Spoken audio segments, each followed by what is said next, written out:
Good morning सर्वांना, स्वागत आहे तुमच्या सर्वांचं आपल्या चॅनलमध्ये. आणि व्हिडिओची सुरुवात आता इथे सकाळीच केली होती.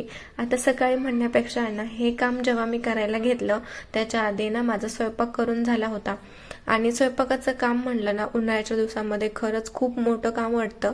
आणि टिफिन वगैरे द्यायचा म्हणलं तर कंपल्सरी आपल्याला सकाळी स्वयंपाक करावाच लागतो. आणि खरंच एका हेतूने ते चांगलं पण वाटतं. सकाळी स्वयंपाक करून घेतलं तर असं पण जातं की आपल्या पण जेवणाची सोबत होऊन जातं. आणि नंतर काय झालं त्याची गरज लागत नाही. आणि ऊन एवढं राहतं की परत तर काही गॅस पुढे जाण्याची इच्छा होत नाही. आणि सकाळी जर स्वयंपाक बनून झाला तर एक काम होऊन जातं. भांडे वगैरे तसे माझे राहिले होते घासायचे, पण पाणी जातं नंतर त्याच्यामुळे आणि पाणी भरून घेऊया. आणि आमच्याकडे ना खूप जास्त हार्ड वॉटर आहे, त्याच्यामुळे भांडे खूप जास्त खराब होतात. आता बाथरूममधले म्हणा किंवा आपण रेग्युलर पण जे भांडे वापरतो त्याच्यावर पण असं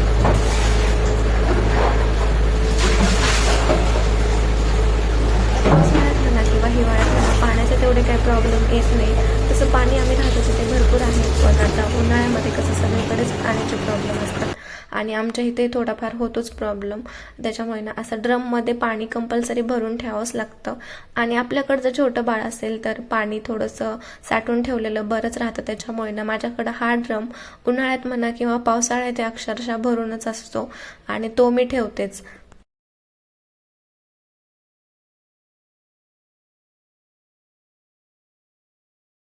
आता विशूचं काय होतं ना, की म्हणजे मी जे काम करत असेल तिथं तो असतोच आणि त्याने तेच काम केलं पाहिजे. आता असं काम तर त्याला काही करता येत नाही किचनवरचं, पण बाकी जे खाली काम असतात ते तो बऱ्यापैकी करायला मदत करतो आणि कामही वाढून ठेवतो. आणि असंच त्याचं चालू असते. तर असं आणि विशूचं आता इथे चालू होतं.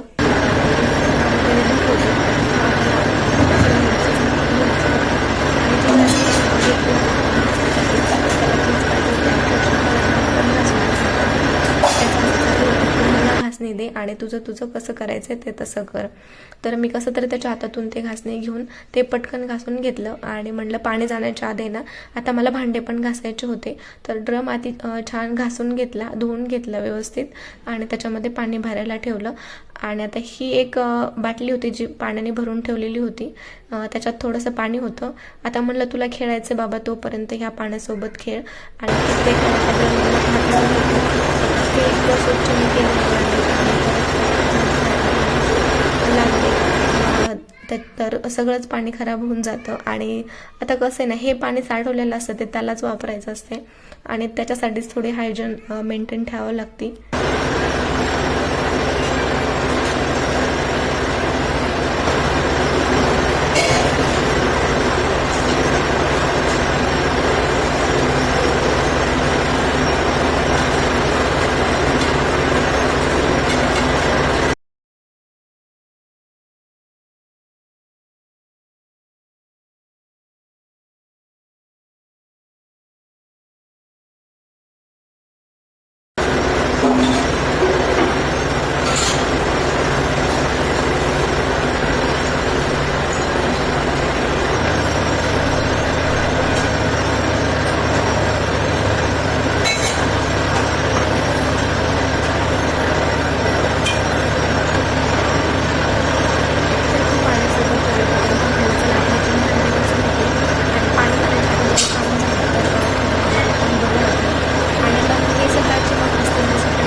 पाणी तर खराब करणार नाही ना.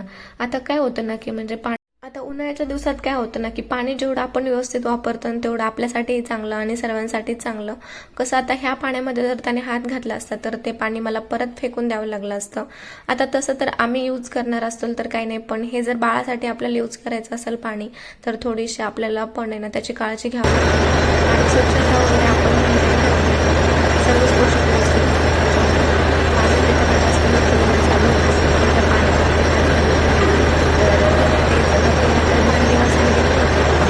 ते करत करत माझं इकडेही लक्ष होतं की ते भरलं का ड्रम, आणि भरलं की आपण लगेच झाकण लावून देऊन इकडे त्याच्या जागेवर सरकून द्यायचं आणि तुला पाणी खेळायचं तोपर्यंत खेळत बस. आता हे झाल्याच्या नंतर आहे ना बाहेर पण एक ड्रम ठेवलेला आहे मी. आता हा ड्रम आहे ना कपडे धुण्यासाठी ठेवला आहे. तसे तर ना मशीनमध्ये मी कपडे लावत असते, पण आता जेव्हापासून पाण्याचं थोडंसं प्रॉब्लेम येतात तेव्हापासून हातानेच कपडे धुवायची वेळ येते कधी कधी. तर त्याच्यासाठी इथे पण एक ड्रम भरून ठेवला आहे, आणि जेणेकरून काय होतं पाणी पण थोडंसं आपल्याकडे एक्स्ट्रा साठवून राहतं. भांड्यालाही म्हणलं तर कधी कधी घ्यायला होतं इथलं पाणी, आणि आतमधलं जे राहतं ते कधी तर पाणी नसेल तर आंघोळ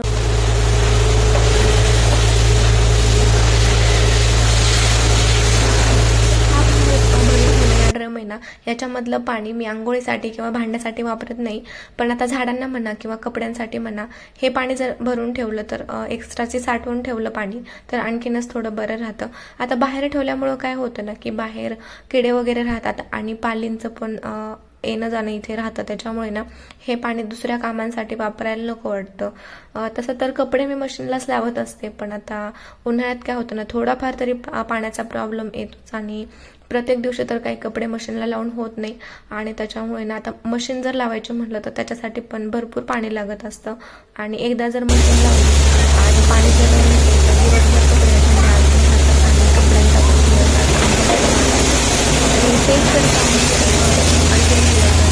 आपला दिवस जातो. त्याच्यामुळे ना मला असं वाटतं की म्हणजे ठीक आहे ना ड्रम एक भरून ठेवला आणि आता कपडे धुवायला तरी अर्धा ते पाऊण तास वेळ जातो, पण काम तेवढं होऊन जातं आणि दिवसभर आपण दुसरे कामं करायला रिकामे होऊन जातो.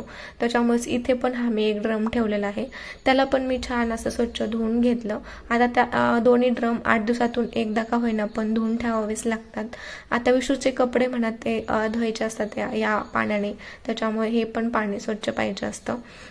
तर आता बघा इथे माझं ड्रम धुणं चालू होतं, तर आता त्याला इथे पण आहे ना त्या ड्रमसोबत असं खेळायचं होतं. आणि बघा इथे पण त्याने ना हे ड्रमचं झाकणच धुवायला घेतलं होतं. आणि ते झाल्याच्या नंतर आता त्याला काय आठवलं तर त्याला त्याचे क्रॉक्स पण धुवायचे होते. तरी ते छान असा मग घेतला, त्याच्यामध्ये पाणी घेतले आणि ब्रशने आता मी त्याचे क्रॉक्स असे ब्रशनी घासत असते, तर त्याला पण ना असे ते ब्रशनी घासायचे होते. आणि बघा किती व्यवस्थित असं त्याचं ते काम सुरू होतं.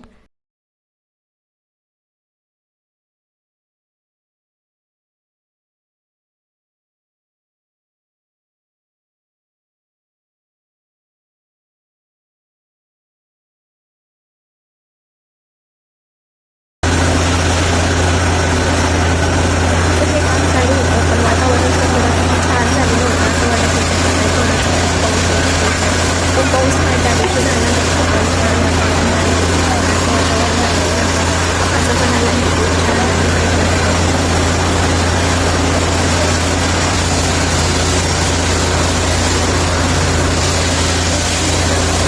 तसं झालं होतं. पण आता दुसऱ्या दिवशी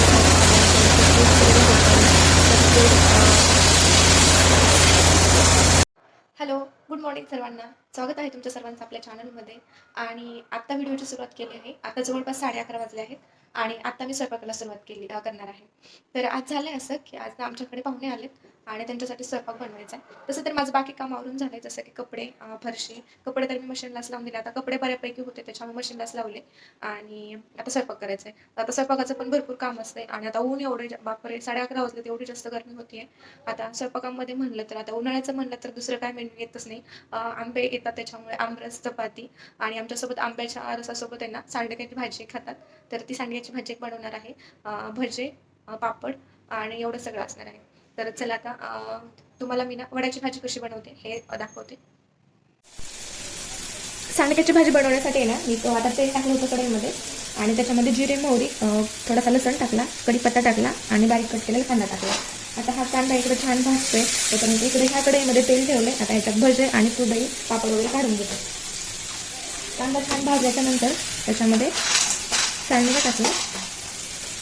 त्याला थोडंसं भाजून घ्यायचं तेलामध्ये. थोडंसं लाल तिखट आणि हा मी घरीच बनवलेला कोल्हापुरी मसाला.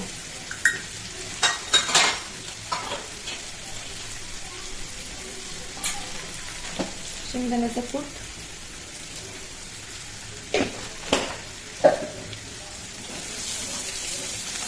तेलात छान मसाले कूट भाजून घेते.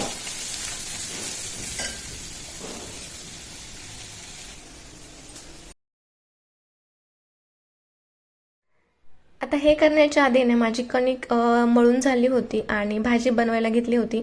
छान अशी वड्याची भाजी बनवली. त्याच्यामध्ये पाणी टाकलं होतं थोडंसं कन्सिस्टन्सी ॲडजस्ट करण्यासाठी आणि त्याच्यानंतर आहे ना आता मला तळून घ्यायचं होतं. भाजी दुसरीकडे ठेवून दिली आणि त्याच्यानंतर लोखंडाची कढई आहे त्याच्यामध्येच मी तळून घेत असते. तर ती गरम करायला मी ठेवली होती पहिले, तर त्याच्यामध्ये तेल पण बऱ्यापैकी गरम झालं होतं. आता म्हणलं लगेच आता त्याच्यामध्ये ना पापड तळून घ्यावे आणि भजी पण, आणि बाकी मग चपात्या वगैरे राहतात त्या गरम केल्या तरी होऊन जातात. तर पहिले तर आहे ना पापड वगैरे तळायला घेतले होते आणि तेच बाकी राहिलेला स्वयंपाक बनवून घेतला.